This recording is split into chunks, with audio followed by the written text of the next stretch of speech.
Só que o medo de Toffoli seria que, indo para a primeira instância, o sigilo fosse retirado, né? Fosse retirado o sigilo do processo e muitas dessas informações viessem à tona.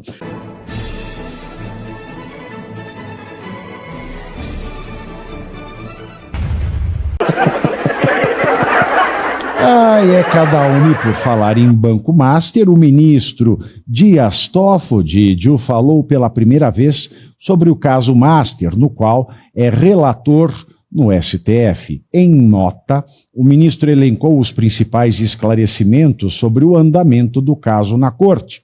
Em um dos 11 pontos expostos por Toffoli, ele informa que eventual declínio de competência para a primeira instância só ocorrerá após o término das investigações.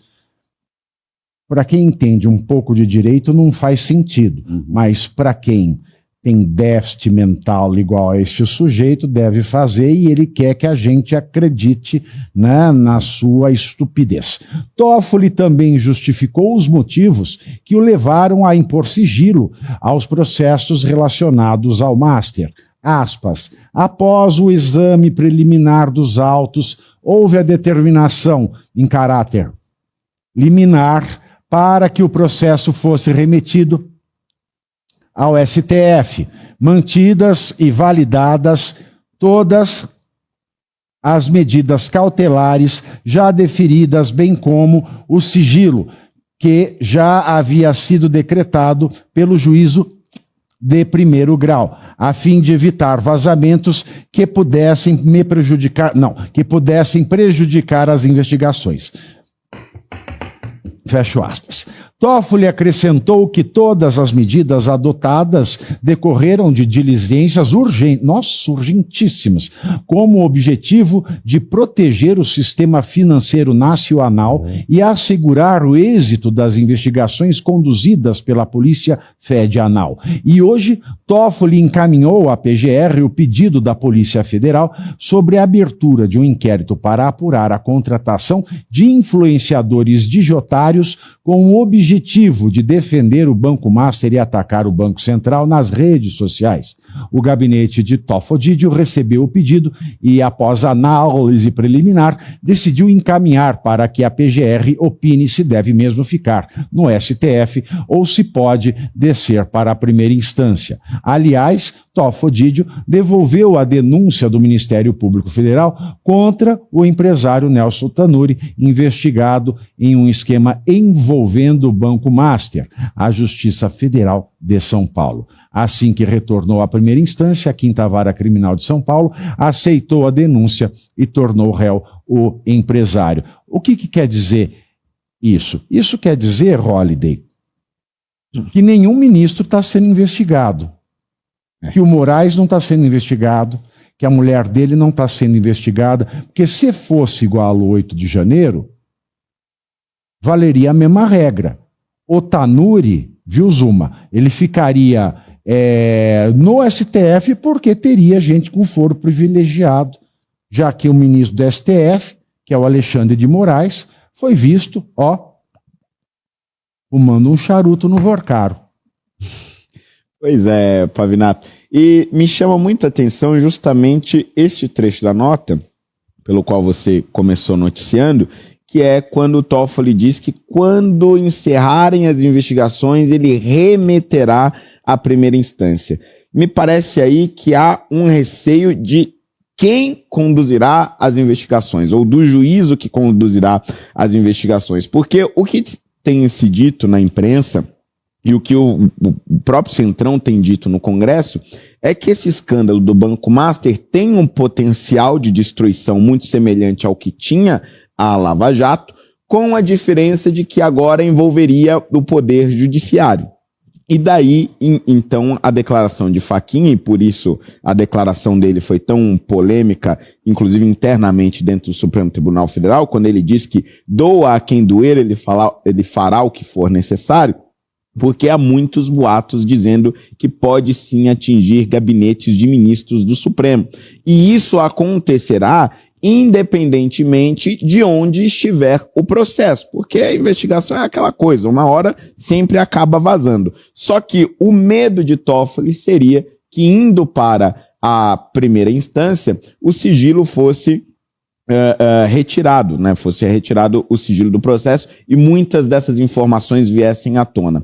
Um dos documentos mais importantes nessa investigação e que até agora ninguém teve acesso e a imprensa está sedenta por ter acesso é justamente o celular de Daniel Vorcaro, por um detalhe muito interessante. Geralmente os investigados acabam apagando as suas mensagens e a polícia precisa recuperar na nuvem dos aplicativos de mensagem e tudo mais. Mas o que se diz é que Daniel Vorcaro não apagava as suas mensagens e que ele preservou todas elas. Entre os contatos que estariam neste celular está justamente o contato não somente da esposa, como também do próprio ministro Alexandre de Moraes. Se eles mantiveram conversas ao longo desse período, se eles trocaram mensagens ao longo desse período, se há temas relacionados ao que está sendo investigado, bom, isso ninguém sabe. Até porque, curiosamente, Dias Toffoli proibiu... O Moraes levou fumo do Vorcaro lá em Brasília, na casa dele lá. Não, mas o que eles conversavam é mais interessante do que o isso fumo. Nós não sabemos o que eles conversavam. Pois é, exatamente. Mas que ele estava lá com o charutão na boca. Ele estava lá.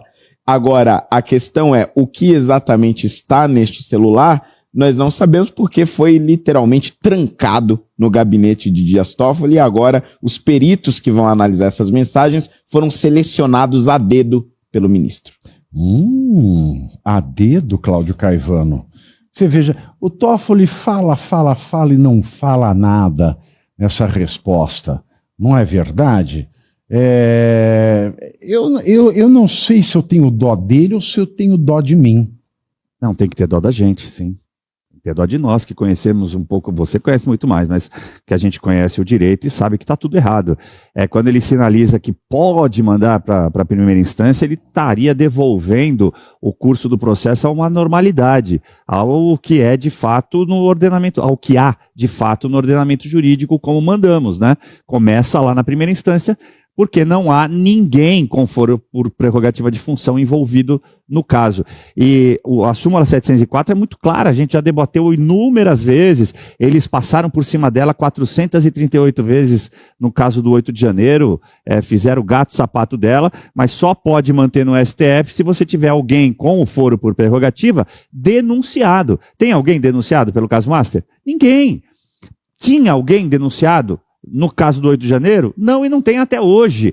Então, para eles, pouco importa. Isso é só uma sinalização para dizer que, olha, estou tentando fazer... Estou tentando não, né? Ele está afirmando estar fazendo tudo do jeito correto, mantendo esse sigilo, só lembrando que a base, né, de toda a justiça, daquilo que a gente tem que entender como justiça, é a publicização dos atos. Para que você possa dar o direito à ampla defesa e o contraditório a quem está sendo acusado. E quando você põe tudo em sigilo e não dá acesso sequer à defesa dos acusados, obviamente você não está promovendo justiça. Mas isso para o STF não é nada, não cabe nem mais na mesma frase. É STF e justiça. Esperar o quê de toda essa situação? Agora, quanto a celular, tudo que se diz na mídia, né, as especulações, no momento não passam disso, não passam de especulações. Mas tem razão o Holliday quando diz que há indícios, porque se ele está tão preocupado com o que tem, a ponto de fazer algo... Não pode mais falar indícios, é povos originalícios. A ponto de querer indicar 4...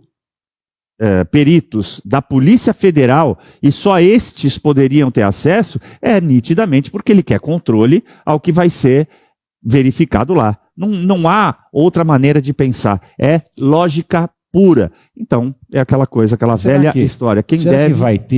Será que vai ter denúncia dos influenciadores? Ah, tem essa ainda. Será que vai ter? E vai pro STF, né? Você já recebeu quanto já, Holliday? Eu não recebi essa proposta. Não recebi essa. Porque eu não tinha 1 milhão de seguidores. Era a regra. Tinha que ter 1 milhão ou mais. Agora eu já tenho. Não. Teve gente com 500. Teve? Não sabia dessa, não. Teve. Olha só. É verdade, teve. Coisa. E aí, será que eles vão para Bom, se for também, né, tem gente aí que está acostumado a comprar decisão. Pois Não é. pode comprar decisão para sair, né? Com o dinheiro que recebeu. O dinheiro que recebeu. É verdade. Você veja o que assina do dinheiro sujo. Né? Maldito dinheiro sujo. E você aí já está preparado para ter todos os argumentos para dizer que Marx não foi um cara legal, para dizer que o comunismo não é um lugar para diversidade, para desmontar essa grande fake news histórica da esquerda, que é repetida por nossos professores de história, de geografia, de sociologia, que é repetida nas universidades, que é repetida nos livros. Está preparado para dizer por que Marx não era um cara legal e por que todo marxista raiz também não é, e por que o comunismo é terrível? Você já leu Nos Anais de Marx? Pois é, aqui nesse livro você vai encontrar tudo o que você precisa saber para responder aquele sabichão que diz que Marx é um cara legal, pois não é. Leia agora Nos Anais de Marx, a trolha do comunismo transviado para encaçapar idiotes. À venda em todas as livrarias do Brasil, pelo site ou nas lojas físicas. Não deixe de ler.